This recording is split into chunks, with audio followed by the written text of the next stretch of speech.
Alright, so the entire bike is done.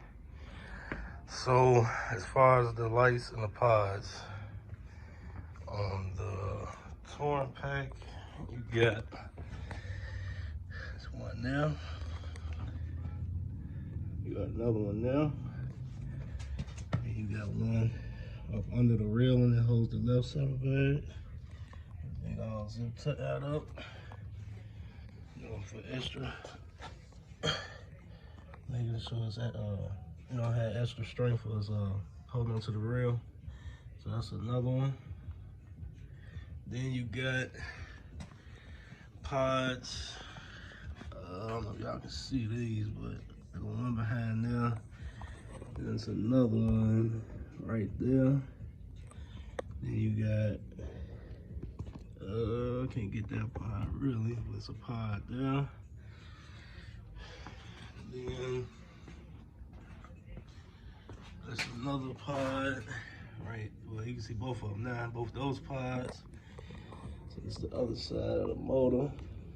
That's the button to cut the lights on and off. You can see. So that's that. I got LED strips up under the tank. There's one on that side. Then you got another one that's tucked up under there, but you can't really see it. I don't know if y'all can see it, but it's up under there. There you go, right there. That's tucked up under there. Then you got two under the fender. I don't know if y'all can see this one. There's one right there. And there's another one right there. So I can get that one. There go the other one. Then directly under the bike is where I put the rest of the pods. So you got a pod there, another pod there, there's another one right there, then you got another one right there, then there's another one. I got there go that one. That's another one right there.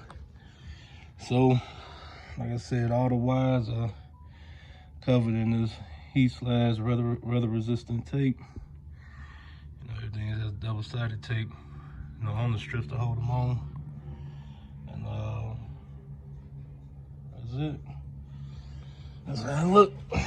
So that's another one done. And I got the battery back in. Everything all nice and neat and cleaned up with that too. So, yep, this one done. Done and ready to go. Now I'm just go ahead and put the saddlebags back on, and then I'm gonna put the side covers on, put the seat on, and that's it. It's done. So it's a real clean bike.